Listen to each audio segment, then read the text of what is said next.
From the NBC University Theater, a full-hour dramatization of one of this century's most celebrated novels, E.M. Forster's A Passage to India, starring Joseph Schildkraut.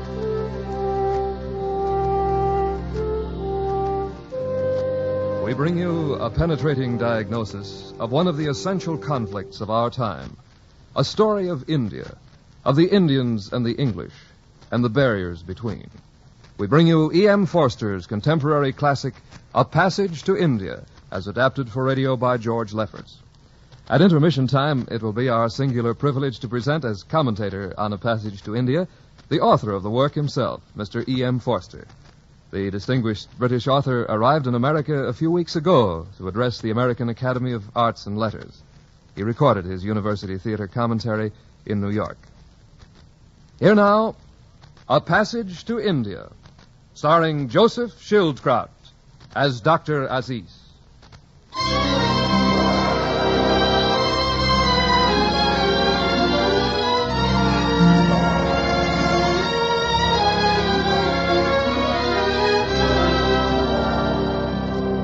Except for the Marabar Caves, and they are 20 miles off, the city of Chandrapur presents nothing extraordinary.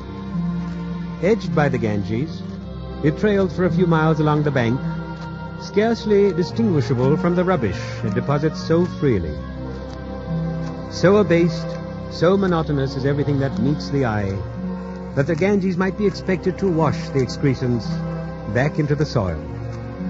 Houses do fall, people are drowned and left rotting, but the general outline of the town persists, swelling here, shrinking there, like some low but indestructible form of life.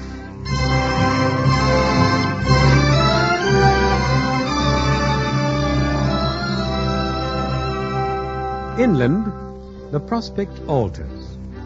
Beyond the railway on high ground stand the houses of the British Civil Station. The station is sensibly planned, with a red brick club on its brow, and farther back, a grocery and a cemetery. The bungalows are disposed along roads that intersect at right angles. Everything is neat, precise. It shares nothing with the city, except the overarching sky.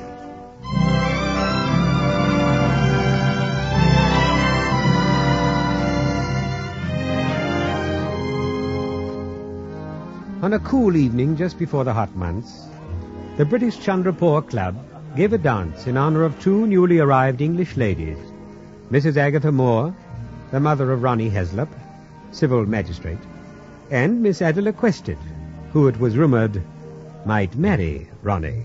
Well, darling, how do you like our little station? Everyone seems terribly nice, Ronnie. You'll get to know them much better if you decide to marry me and stay on. Why, Ronnie, I've hardly had a chance to get to know you again in the 2 days we've been here. Know me?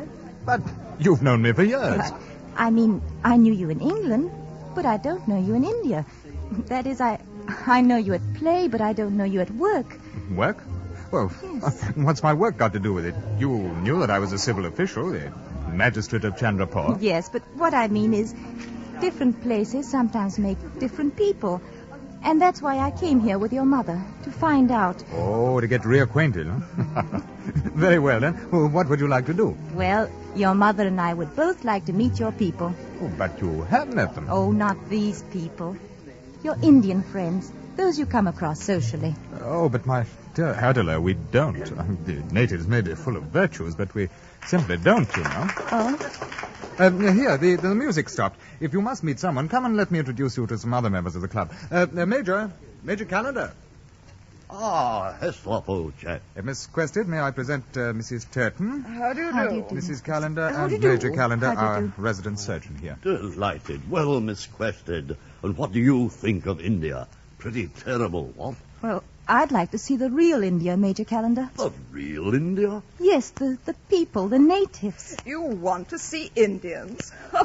The problem here is to avoid seeing them, Miss Quested. Really? Why, in India, the kindest thing one can do to a native is to let him die. And what if he goes to heaven? Oh, as a matter of fact, I thought about that very thing, Miss Quested. They might go to heaven, and then we'd have to meet them there. It'd be embarrassing, what? Well, if you ask me, Major, I think that you're... Excuse me, Adela, but Major, Mrs. Callender, Mrs. Tetton, none of you have seen Mother in the last few minutes, have you? Mrs. Moore? Why, no. Well, perhaps we'd better go and look for her in the garden. Come along, Adela. But, Ronnie, did you hear what that... A while ago, she was asking me questions about the Mohammedan mosque. The mosque? Why would she be interested in that? I'm sure I can't imagine, my dear. But it certainly shows she's not Paka. No, not at all Paka.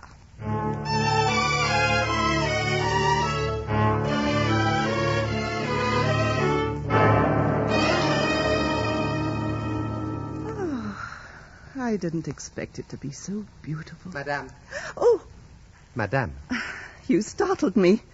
I beg your pardon, madame. This is a mosque. You have no right here at all. I beg your pardon, but you should have taken off your shoes. This is a holy place for Muslims. I have taken them off. I left them at the entrance. Oh, then I must ask your pardon, madame. I'm truly sorry for speaking. I was right, was I not? If I remove my shoes, I'm allowed. Why, of course, but you see, so few ladies take the trouble, especially if thinking that no one is there to see. That makes no difference. God is here. God is here. Very fine. Very good indeed. Beautiful. Beautiful. I shall tell my community, madame. I shall tell all our friends about you. God is here. I think that you are newly arrived in India. Yes, how did you know? By the way you address me. May I please know your name, madame? Mrs. Moore. I'm here to visit my son. He's the civil magistrate here. The civil... Oh, no. No, excuse me, please. That is quite impossible. You see, our city magistrate's name is Mr. Heslop, and I know him intimately. He's my son all the same. I've been married twice and widowed twice. Oh. Oh, I see, madame. I, too, have been married. I've only come from the club. They're having a dance, and it was so hot. If you will forgive me for saying, I think madame ought not to walk at night alone. There are bad characters about, and leopards may come across from the Malabar hills. Snakes, also. But you walk about yourself. Well, I am a doctor. Snakes. They don't dare bite me. A doctor? Then you must know Major Callender, the civil surgeon. Yes, madam. I am his Indian subordinate. Oh, really? You mean you help him with his work? No, madam. I am there so he can waste my time and cut me dead socially, but what does it matter? I am just a subordinate. I can do nothing about it, and he knows it. I beg your pardon. I'm sorry I should not speak this way in your presence, madam, but you have seemed so very sympathetic. I would very much like to be of some service to you, Mrs. Moore. May I escort you back to the club, please? Why, yes, if you like. I wish I were a member so I might invite you in. Thank you. That is very kind of you indeed, Mrs. Moore. But Indians are not allowed in the Chandrapur Club. No. No, not even as guests.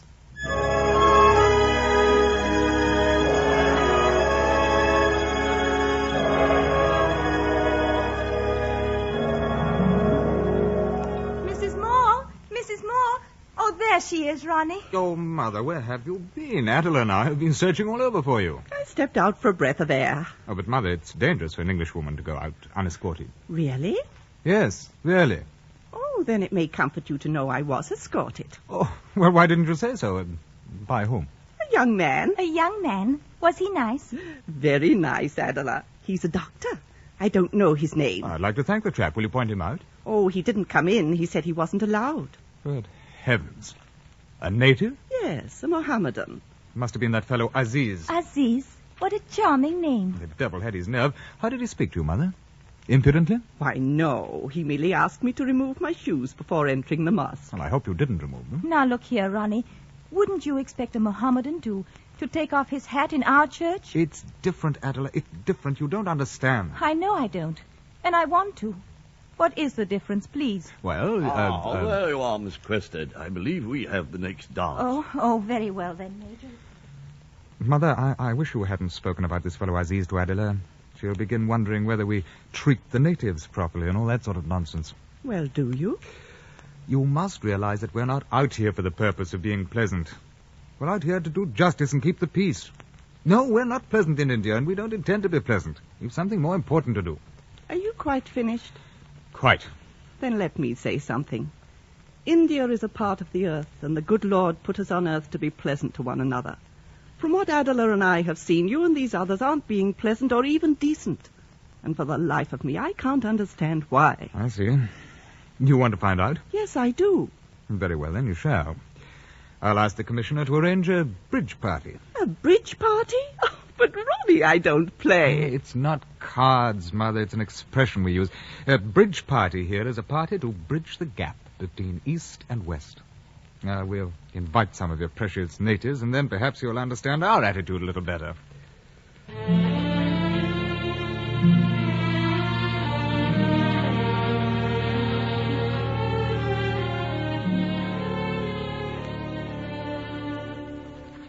To the Honorable Chandra Das, your presence is requested now. No, your presence is expected at a party to be given in the garden at the Chandrapur Club in honor of the newly arrived guests, Miss Adela Quested and Mrs. James Moore. 3 p.m., the 3rd of November, 1924.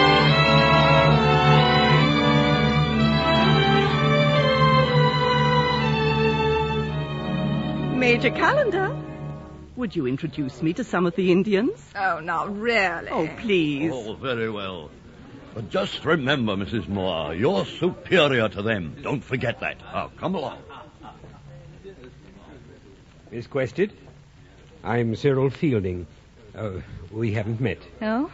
How do you do, Mr. Fielding? I couldn't help overhearing your conversation with the Major. I suppose you're going to tell me, too, that I mustn't fraternize. On the contrary. I'm principal of the government college, and, well, frankly, I'm frowned upon because I try occasionally to promote a little understanding between the natives and the British. You're a friend of the natives? Yes?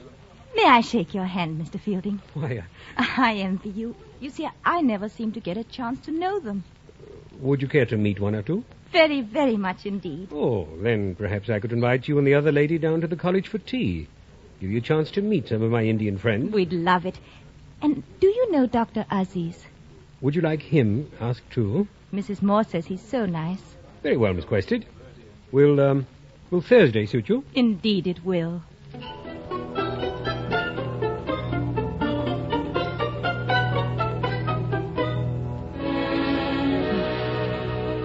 Miss Quested, I'd like to meet a very dear friend, Dr. Aziz. How do you do? How do you do? Ah, and this is Mrs. Moore. Oh, you've met. Dr. Aziz is the young man I met at the mosque the other night. Of course. Oh.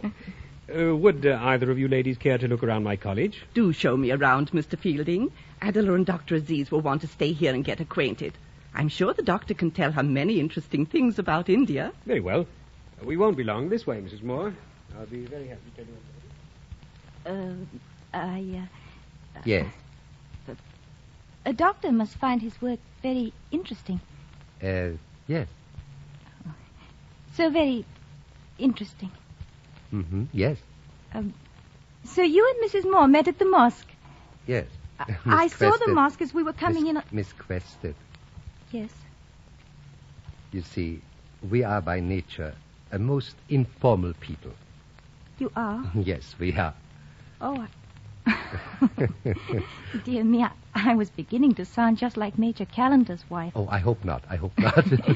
You must forgive me. You see, I've never been in India before, and, well, I'm deathly afraid that I'm going to violate some obscure point of Indian etiquette. As a matter of fact, Miss Quested, there is no such thing. You see, my people believe that so long as we cause no one discomfort, that is etiquette enough. Well, it does sound a good deal more practical than worrying about which spoon. May I ask a personal question, please? Certainly. Thank you. They say you have come here to marry Mrs. Moore's son, the city magistrate. I may. What do your people think of Ronnie, Magistrate Heslop? We think that it is a great honor to be a magistrate. That isn't what I meant. You see, I have often thought I should like very much to be a magistrate. You still haven't answered my If question. I were a magistrate, Miss Quested, I should sit here in this very room doing justice. For instance, a poor widow comes along and she has been robbed. So I give her 50 rupees, and to another one I would give 100, and so I on. suppose if you were magistrate, you would never punish anyone. Precisely, Miss Quested, precisely. I would say, poor criminal, give him another chance. Why, it only makes a man worse, much worse, to go to prison and be corrupted. And if the poor criminal went off and robbed another widow? Very well, then I should give him enough rupees so he would not have to rob. Miss Quested, a magistrate should be kind and not prejudiced, I think. Do you understand what I'm trying to say? Perhaps. Thank you. Because if you do, then you understand my people. I understand very few people, Doctor. I only know whom I like and dislike. Well, then you are an Oriental. Oh, no, I'm hardly that. I know nothing of India. Well, what would you like to know? Oh, I should like to see it.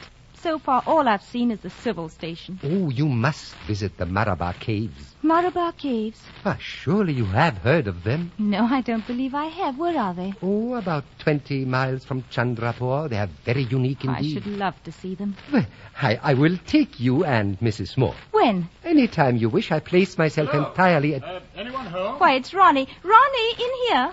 Oh, what's happened to Fielding? Where's Mother? Good evening, Ronnie. I want you and Mother at once. There's to be polo. I thought there was to be no polo. Well, everything's altered. Now, come along. I'll tell you about it. Your mother will return shortly, Mr. Heslop. Will you kindly take some tea? I should like you to fetch her at once.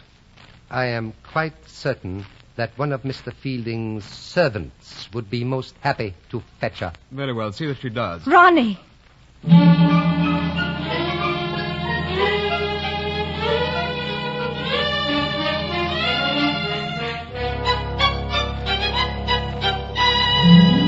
Aziz, I'm terribly sorry. I didn't expect Heslop to turn up. That is quite all right, Mr. Fielding. I'm used to being insulted. How do you stand it, Aziz? How do any of you stand it? Because there are people like you, Mr. Fielding, to give us hope and friendship. I don't suppose Heslop would have been so excited if he weren't hoping to marry Miss Quested. Oh, that is a mistake, I think, a bad mistake. They do not think alike, Mr. Fielding. Mr. Fielding, why don't you marry Miss Quested? What? Oh, good Lord, no. Why, the girl's a prig. A prig? Kindly explain, please. Prig is rather an unpleasant word, is it Why, not? I don't know her, but she struck me as one of the more pathetic products of Western education. Flat-chested, repressed. Oh, she depresses me. But a prig, Mr. Fielding, prig, I don't... Oh, how well, prig? How prig? She goes on and on as if she were at a lecture, trying ever so hard to understand India and life, and occasionally taking a note. Oh, by the way, I have invited the ladies to visit the Malabar Caves. No, well, they won't hold you to it after what's happened. But no, I should very much like them to come, Mr. Fielding. Will you help me? Are you serious? Oh, yes. It is not for the girl. Between you and me, I do not find her very attractive either. But the older lady, Mrs. Moore, she is so, well, very sympathetic. I should very much like to be of some service to her. Oh, well then. Yes, but I will need your help. You see, it is not allowed for a Moslem to accompany English ladies alone. Mm. Will you come with us, Mr. Fielding? Why, yes. In that case. Oh, of course. Oh, thank you. Thank you.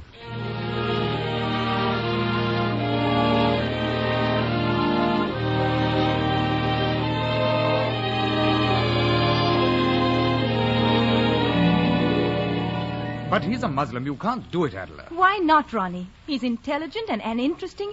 The finest type of educated Indian. Why, if I were a woman of his own race... Adela, if you intend to marry me, you will have to stop this nonsense. There's my official position to consider. I haven't decided to marry you, yet. But you will. We've both a good deal of common sense, and... What about love? What about it? We're fond enough of each other. But not enough to trust me out on a harmless expedition, it seems. Not even with your mother along. If you loved me, you wouldn't go. Well, I came to see India, and I intend to do it. I'm sorry, Ronnie. I'm going.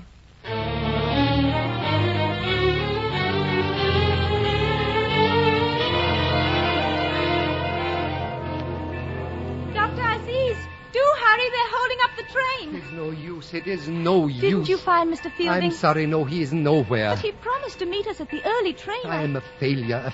Our expedition is ruined. Nonsense. If he won't catch the train, we'll go without him. Do you think we should, Mrs. Moore? Of course we should. But I warn you, it is not done. 2 English ladies and a Muslim. Then we shall all be Muslims together. Come, Adela, let's go aboard.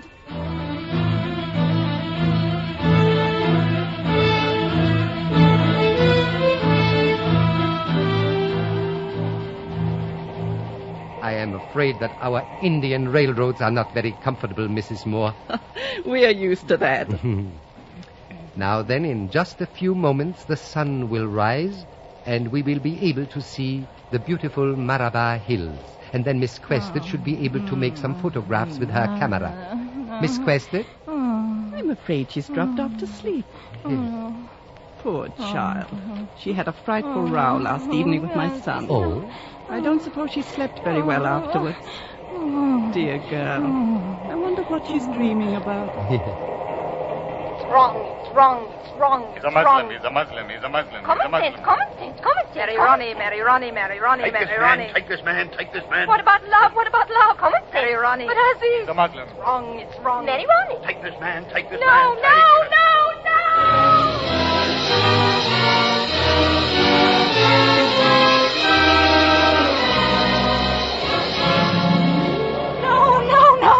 Adela, what is it? Are you all right, Miss Quested? Oh, I fell asleep. Excuse me. Where are we? We are almost there. Oh. Soon we will be in the Malabar Caves.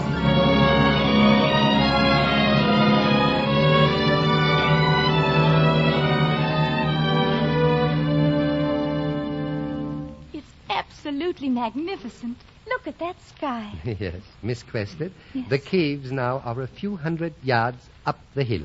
And here we shall spread our carpet and picnic. Would you ladies care to see the first of the caves perhaps now, before we eat? I would. And you, Mrs. Moore? I think I'll just sit here and rest a while. You two go on alone. Will that be all right with you, Miss Quested? Why, yes, of course it will. Thank you. Very well, then. We begin the climb. And please, do not carry your sun hat in your hand like that. Oh. The early sun is highly dangerous for the head. Not with my thick hair. No, really. I speak as a doctor now. I do wish you would please put on your sun hat.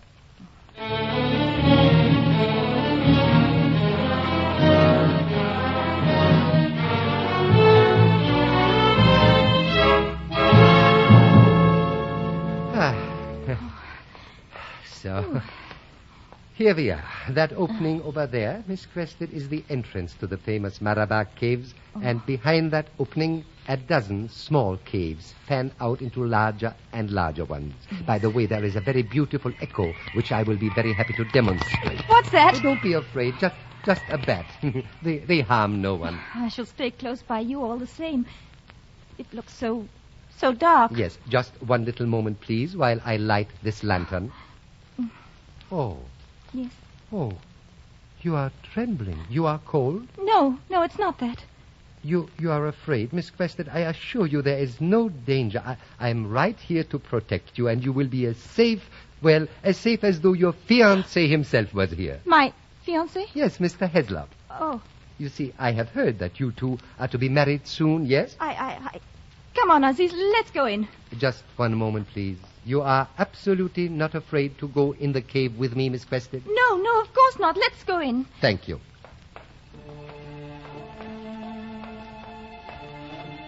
You observe the echo, Miss Quested? It is really a very fine echo. Yes.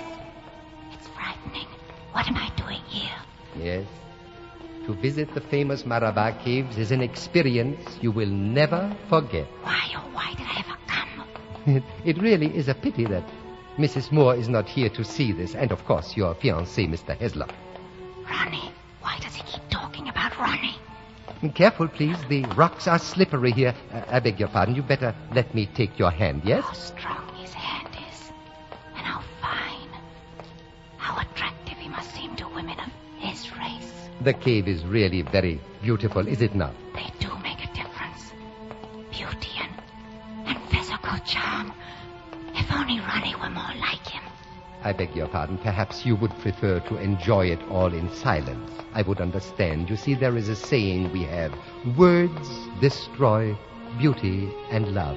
Beauty and love. But of course, Miss Quested, you would already know about that. After all, are you not in love with Mr. Heslop? Beauty and love. Why did he have to say that? Beauty and love. I've never had either. Miss Quested, your hand is trembling now. You really are not frightened, are you? No. Oh, yes. I'm horribly frightened. I just discovered something. I don't love Ronnie, the man I'm going to marry. I don't love him at all.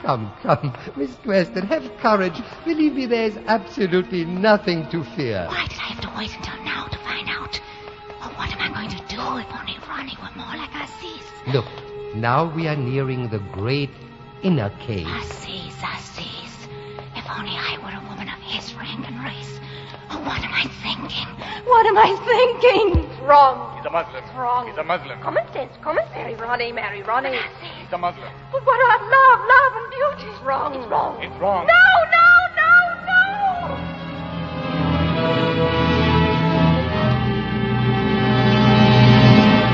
Miss Quested, is something wrong? Yes, Aziz. Aziz, there's something I must tell you. I am not going to marry Mr. Heslop. No, I do not understand, Miss I can't explain. I just can't marry him, that's all. Oh, Aziz. Oh, but Miss Quested, believe me, marriage is good. I know. You know? Yes, of course. I have been married. I have 3 fine children. I might have known. You're a Mohammedan, aren't you? I suppose you have 4 wives like all the rest. Please, Miss Quested. Miss Quested. You don't know what you're saying. Oh. I am an educated Indian. What difference does that make? Mrs. Durden says it all. Pardon, please. 4 wives. You don't know how you have disgraced me with that remark. But Aziz... Please, I cannot bear the shame of it, Miss Quested. Forgive me. Please excuse me. Please excuse me. Aziz, don't run away. If I've said something to hurt you, Aziz, the lantern! Don't leave me here in the dark! Aziz!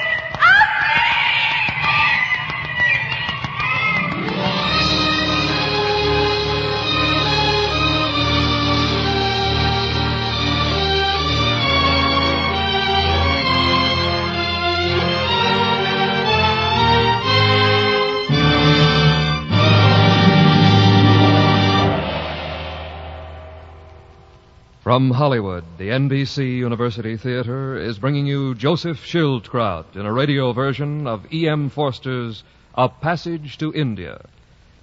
If you are interested in supplementing your enjoyment of these NBC University Theater productions with home study under college supervision, be sure to listen to the announcement at the close of this program. And now, our intermission commentator, the author of A Passage to India and aspects of the novel, Mr. E.M. Forster.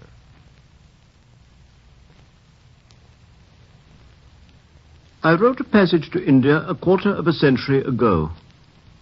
It's not a political tract. It is a novel about human beings which hopes here and there to achieve the effect of poetry.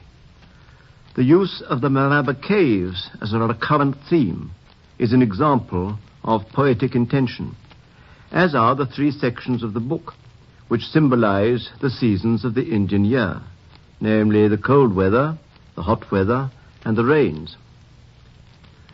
But, of course, politics enter. They color the social background, and it might be interesting to look back at the novel for a minute from the political point of view. When it came out, India was ruled by Great Britain, to the great discomfort of both parties. And the book dwelt specially on the social discomforts, on the racial arrogance and snobbery of the English, the clubs from which Indians were excluded, trouble on the railways, and so on, and also on Indian bitterness and suspicion. Such problems occur all over the 20th century world, and there they assumed a special shape. Thank heaven, things have improved. Our present government in Great Britain has cleared out of India, greatly to its credit and much to the relief of us all. The social and psychological tensions have ceased. English and Indians can now meet as equals without both of them feeling self-conscious, and all that part of a passage to India is out of date, and I'm thankful it should be. I last visited the country in 1945, 4 years back, when the big change was coming on but hadn't yet taken place. English friends who have gone there since always emphasize the easiness and the friendliness of their reception by Indians. That, unfortunately, does not complete the picture. There's furthermore tension between the Indian communities themselves. My novel handled that too, and particularly dealt with the Hindu-Muslim friction. Those who love the country, and I count myself amongst its lovers, will long for it to achieve internal harmony also. Just for the British to clear out is not enough. Here again I'm an optimist. I believe that the present division into India and Pakistan is going to work. And letters I've had from the country during the last 6 months are most cheering. I pray that this may happen, and that here also a passage to India may date. Thank you, Mr. Forster. Our radio version of A Passage to India, starring Joseph Schildkraut, will continue from Hollywood after a brief pause for station identification.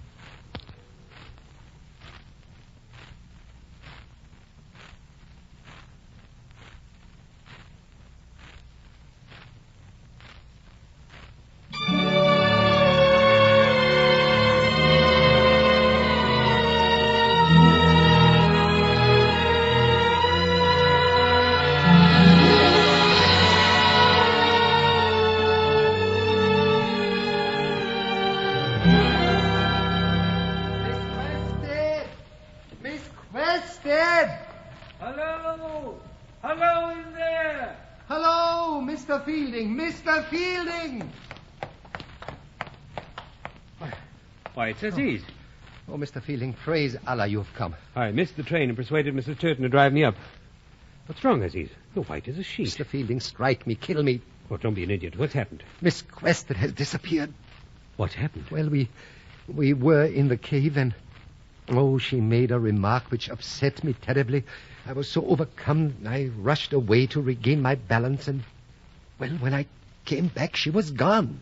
You don't suppose she's lost in the cave? I've searched it and searched it. She must have come out because her camera was lying outside with a strap broken and her sun helmet. Hello, that's bad without a helmet. You'll have to watch out for sunstroke. Oh, I could kill myself. I have disgraced myself by failing in my responsibility. Oh, pull yourself together, man. Look, Mr. Fielding, look down there on the plain. Good heavens. Is that not Miss Quested and 2 other ladies getting into a car? Yes, that's Mrs. Turton's car. Well, then she's all right. Thank heaven. They're driving off. That is most strange. Hi! Mrs. Turton! Miss Quested! Hi! It is too late, Mr. Fielding. They did not hear you. Well, of all the unnatural, unheard of, unexcelled acts of impoliteness... But I do not understand it. Neither do I. But I'm going to demand an explanation the minute I get back to Chandrapur.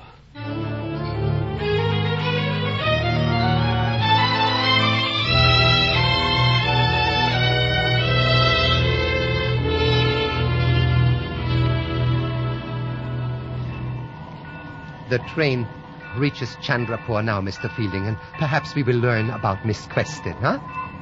Hello. Look there on the platform. Isn't that Commissioner Turton? Yes. Oh, perhaps he is here on some official business. He comes aboard. Commissioner Turton, it is an unexpected Dr. pleasure Aziz, to see... It is my highly painful duty to arrest you. Commissioner? What? Fielding, Miss Quested has been insulted in one of the Malabar caves. Oh, no. What?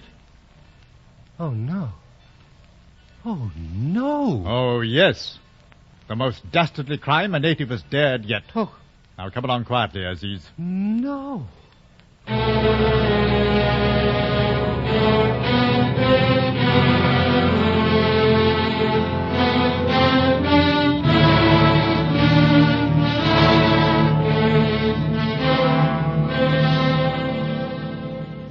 see here, Turton. I demand an explanation. Calm down, Fielding. Dr. Aziz was arrested for molesting Miss Quested in one of the caves. She's escaped, by God's grace. It's ridiculous. Who placed this charge? Mrs. Turton and the victim herself. The girl herself? Then she's mad. I do not believe that Aziz could do such a thing. He took her into this cave, extinguished the lantern, and made insulting advances. She rushed out of the cave and down the hill. Mrs. Turton found her in a hysterical state and drove her back to Chandrapur. She's in the hospital now. When can I speak to her? She's already told her story. But she couldn't have thought of this story by herself. Someone else must have helped to plant it in her mind. Fielding! My wife was the woman who was with her afterwards. That is an insult. You withdraw it instantly. I apologize. And by the way, Fielding, there will be an informal meeting at the Chandrapur Club this evening to discuss the situation and what's to be done about the natives. But in view of your obvious sympathies, I'm doubtful that you'd care to come. On the contrary, sir, I shall most certainly come.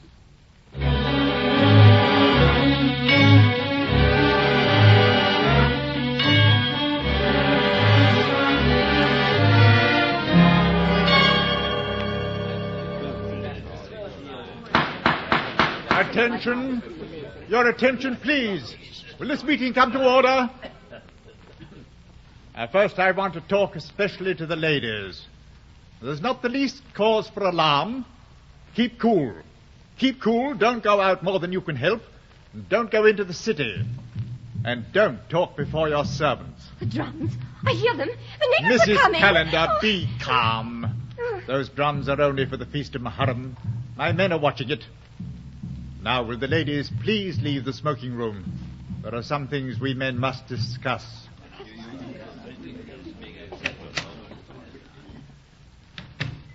Now, gentlemen, someone has suggested that we call out the troops. I hardly think that is necessary. Just remember, one isolated Indian is charged with an attempted crime. Commissioner Turton, I've learned some facts about this case you'll be interested to know. Major Calendar? I've learned that the prisoner bribed his servant not to accompany her to the caves. As to how they managed to get rid of the certain Englishman who was to accompany the train, well, money has strange powers. Major, I demand you withdraw that. I didn't mean to imply you, Mr. Fielding. Just that your servant was bribed to make you late for the train. That's ridiculous, and you know it. Not ridiculous. Neatly planned, so that that beast could be alone with that defenseless girl. Pretty, eh? I say it's time for action. Call in the troops and clear the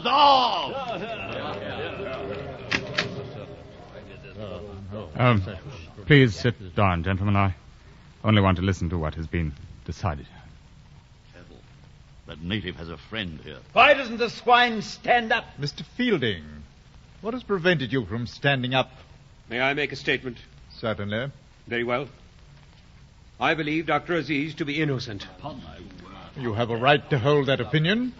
But is that any reason to insult Mr. Heslop by not standing for him? If you will let me finish. Do. I am waiting for the verdict of the court. If he is guilty, I resign from British service and leave India. I resign from the Chandrapur Club now. Mr. Fielding, one moment. Before leaving this club, from which you did very well to resign, you will express your contempt for this crime and you will apologize to Mr. Heslop. Are you speaking to me officially, sir? Or as a man? I regret that I demeaned myself to meet you. You've sunk to the level of your native associates. You're weak. Rottenly weak. Now get out. Get out!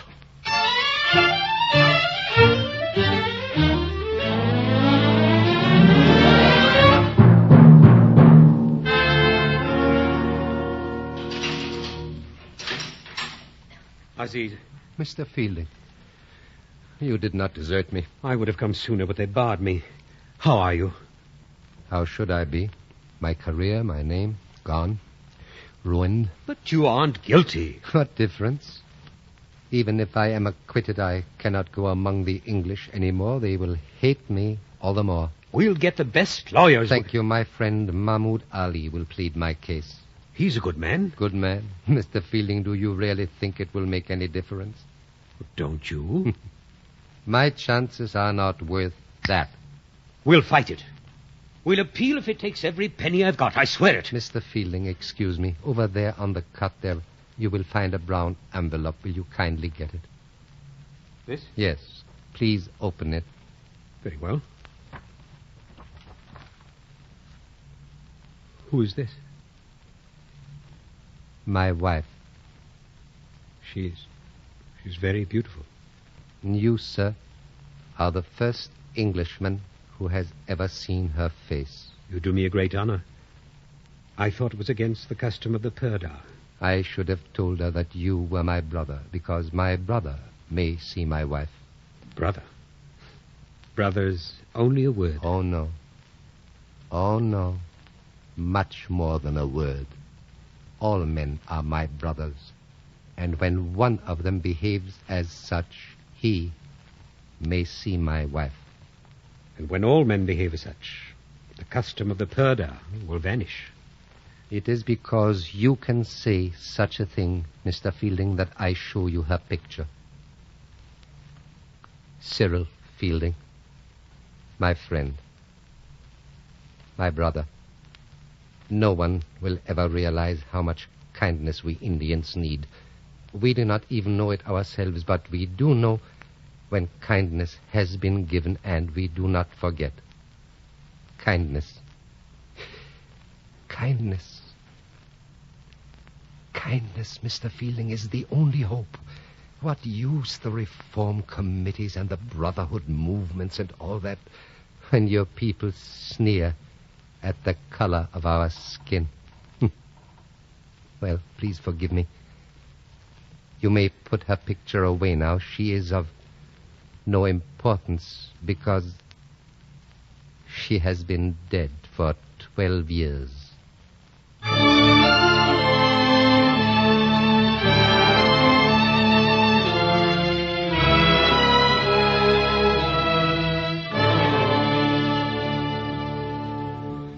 Major Callender says you're almost well, Adela. Mother and I have come to fetch you home. Hello, Mrs. Moore. Here, let me kiss you, darling. No, don't touch me, Ronnie. I'm sorry. It's just I can't bear to have anyone touch me. I understand, my dear. Everyone's so kind. So very kind. I must get things straight in my mind first, that's all. Of course. You should be all right in time for the trial, huh? Trial? No one's mentioned anything about a trial. Well, you wouldn't want to let the rascal off scot-free. They've caught him? How did they know who it was? You told us yourself, darling. You signed a statement. Isn't that funny? I can't seem to remember things anymore. I'm so tired and confused. I keep hearing the echo. Echo? The echo from the cave. I can't seem to get rid of it. No, my dear. I don't suppose you ever will. Mother, for heaven's sake. Mrs. Moore, what is this echo? Don't you know? Oh, Mother, I forbid this. We were counting on you to testify in the witness box. But if you're going to talk like this... Why do you want me in a witness box? Why, I should think you'd want to testify, Mother.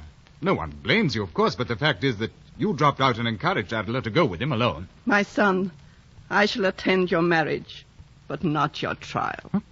Well, it isn't my trial. Are you so sure of that, Ronnie? Suppose I get up in the witness box and say what I really believe, that this poor girl had a hallucination, that perhaps she even wanted such a thing to happen to her, and that now she's being driven mad by you, by the Turtons, by her own feelings of guilt. Suppose I say those things. Then whose trial is it? You're insane. You're absolutely insane. Ronnie, he's innocent. Aziz is good. I must have made a mistake, Hush, Ronnie. Adela, you must be quiet. Oh, Ronnie, help me, Ronnie. I don't know what's right. Just don't leave me, Ronnie. I Please won't, don't. dear, I won't. And you haven't made a mistake, but you must be more careful about what you say. I can tell you this, Ronnie. I'll not help you torture that young man for what he never did. Mother, if you have any evidence in the prisoner's favor, it is your bounden duty to go to the witness box for him. I assure you no one will stop you. No. Very well, then. Now, then, will you excuse me, please?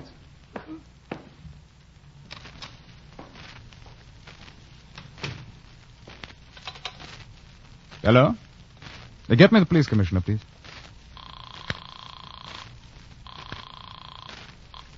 Police Commissioner? McBride, this is Ronnie Heslop. Oh, yes, Ronnie. I want you to arrange passage for my mother back to England at once. In October? Oh, but you can't go now. The heat'll kill her. Immediately. Yes, but look McBride, here, Ronnie. listen carefully.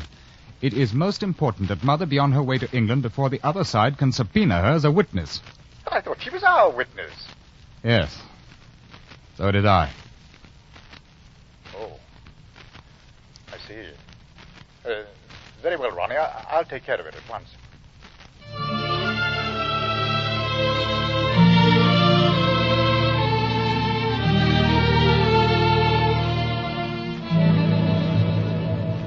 Oh, we're coming to the courthouse now, Adela. How do you feel? Oh, I'm sure to break down, Ronnie. Look, Adela, you mustn't. We're depending on you. I say, now, there's a mob, and it looks ugly. British cowards! Driver, drive round to the back.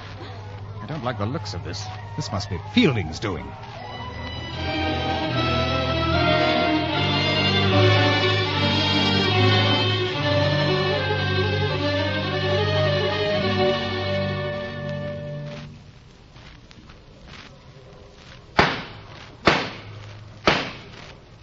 This court is now in session. The case of the British Raj versus Dr. Aziz.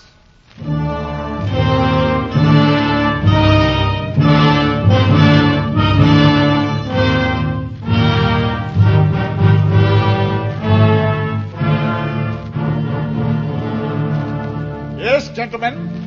It was at the home of a certain Mr. Fielding that the prisoner met Miss Quested, and there conceived his evil desires concerning her. And need I point out a certain scientific truth?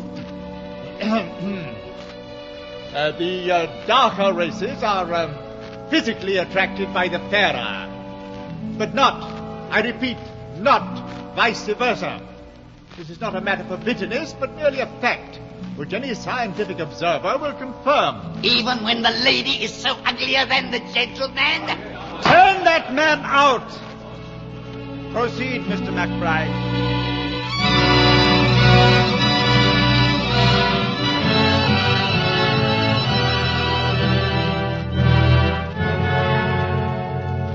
And need I remind you of the document which Miss Quested signed upon her arrival at the hospital, telling in full detail exactly what had happened, in which she made mention that her camera had been torn from her. That camera, ladies and gentlemen, was discovered on the person of the prisoner.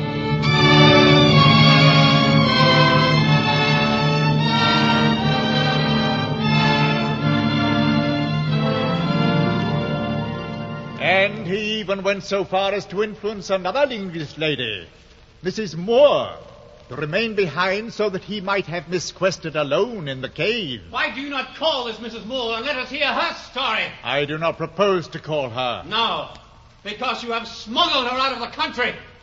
She would have proved his innocence.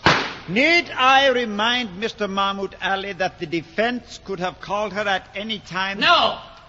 She was kept from us until too late. Give her back to us and she will prove our case. I ruined my career as a lawyer by this behavior. No matter. We are all to be ruined, one by one! Mr. Ali, unless you sit down, I shall exercise my authority. This trial is a farce. I can stand no more. I'm going. You can get Aziz another lawyer. I say, Heslop, old chap. Commissioner Turton? We've got to call Miss Quested at once. Do you think she can go through with it? Oh, don't worry. I've braced her to it.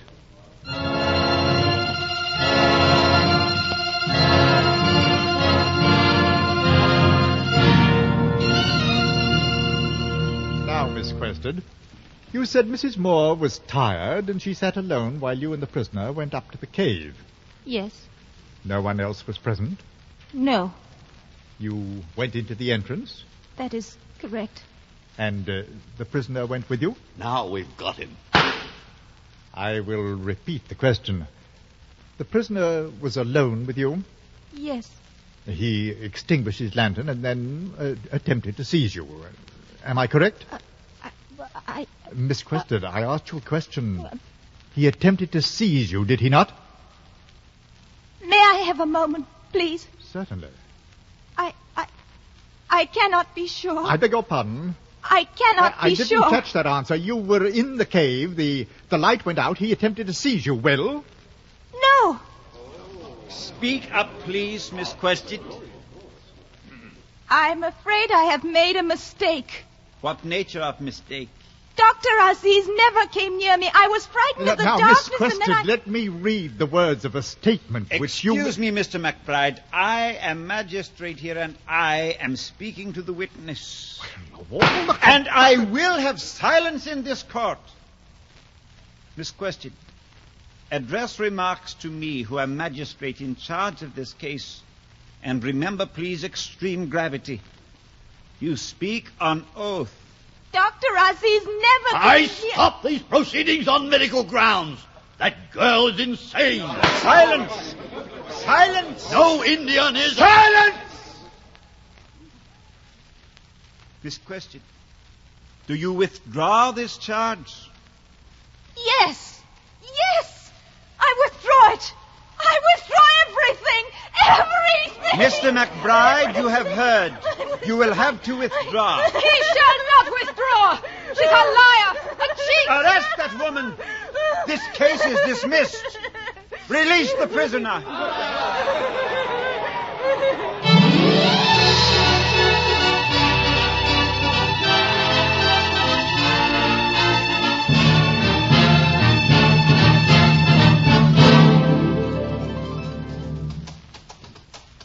It was good of you to ride as far as Amagir with me, Cyril. Aziz, I hoped I might convince you not to desert us. No, it is no use. My mind is made up. But to give up your practice, your friends, to ride off and become a medicine man to some backwoods Raja? Why? Why? I'm frightened. The English have frightened me, Cyril. And when a man is frightened, he can only do two things. He can either kick and scream on the committees and in political parties, or he can retreat to the jungle where no Englishman ever comes. But why should you choose to retreat? Because of you. I don't understand. You see, if all Englishmen were like the Turtons and the Burtons and the Calendars and all the rest, then I could stay, my friend, and fight. But the decent English, the kind, the good English, like, for instance, you and Mrs. Moore, you have disorganized my hatred. But if we're friends, why do you run away? Because at last I am an Indian. My loyalty now is undivided. My heart remains for my people. We're almost to the fork of the road. Yes. Before we part, there is a piece of news I cannot keep from you. Yes? What news is that? Mrs. Moore died. Oh, no. Yes, on the ship to England. I wonder if her son will ever admit to himself that he killed her. I doubt it. He even refused to marry Miss Quested, you know. Well, I cannot feel sorry for her. No, I suppose not. Here is the parting, Aziz. Yes. Whoa. Whoa. Whoa. Your road lies ahead. Mine to the right. Where shall you be? I go to a place in northern India called Mau. Many years ago, another young Mohammedan went there. He was a saint. His mother had said to him, "Go, son, free prisoners." And he took a sword and did go and did free prisoners. Well, perhaps I shall come to be like him. Perhaps someday this horse I ride will become a charger, and I shall make it rear in battle, my friend, like this. And then I shall say, India shall be a nation, and I shall cry down with the British, "Clear out, you swine, double quick. We may be confused, but you we hate. And if I do not make you go, then my son Ahmed will make you go, and his son Karim will make you go, yes. If it take 5,500 years, we shall get rid of you, you swine. We will drive every blasted Englishman into the sea. And then, my very, very dear friend, Cyril, then you and I shall be friends. But why can't we be friends now? It's what I want. It's what you want. No, look, the horses do not want it. They pull us apart. The earth does not want it. Look, my friend, how it sends up rocks all around to divide us. The jails don't want it. The palaces don't want it. The clubs don't want it. The temples don't want it. They do not want it. They do not want it. They all say it in 100 voices and in 100 different ways, my friend. Listen, just listen. Even the sky says it. Listen, God's own sky says it. Not yet. Not yet! Not yet, you!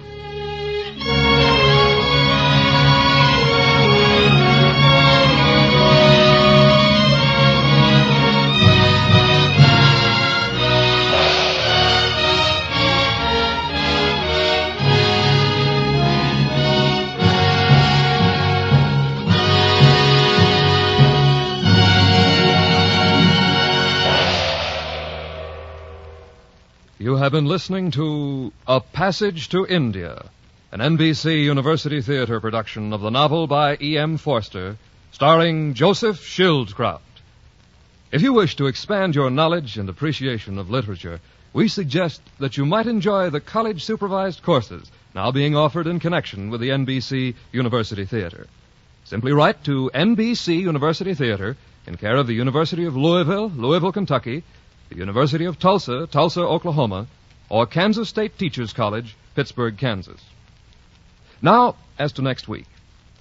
Next week, the NBC University Theater formally opens its summer season with one of the hardest-hitting novels of recent years, Bud Schulberg's devastating What Makes Sammy Run. Our star on that occasion will be Paul Stewart.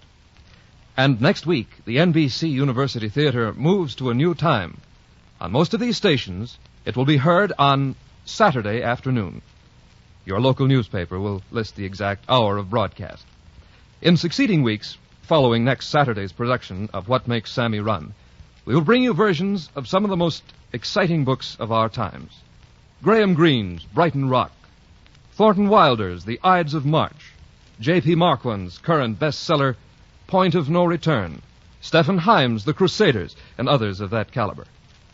We hope that you will join us for the Saturday productions of the NBC University Summer Theater.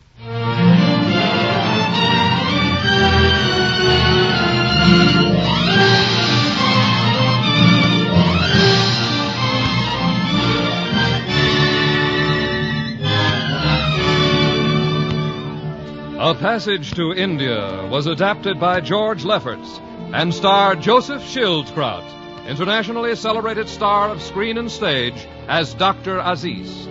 Our cast included Ben Wright, Alma Lawton, Alec Harford, Paul Marion, Constance Cavendish, Marion Richmond, Norma Varden, Donald Morrison, Raymond Lawrence, Harley Bear. Your announcer, Don Stanley. At intermission, you heard E.M. Forster, whose commentary was recorded. The original musical score was composed and conducted by Dr. Albert Harris. The director of the NBC University Theater is Andrew C. Love.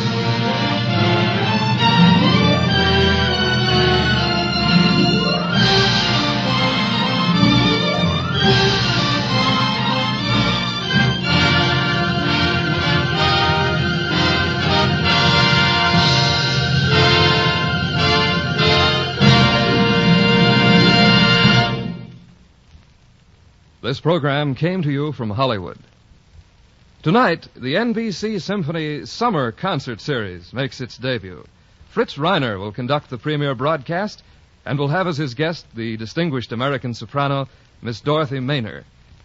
You'll enjoy a delightful program of your favorite music. Remember to hear the NBC Symphony in a new series of concerts at a new time. Tonight, over most of these NBC stations. This is NBC, the national broadcasting company.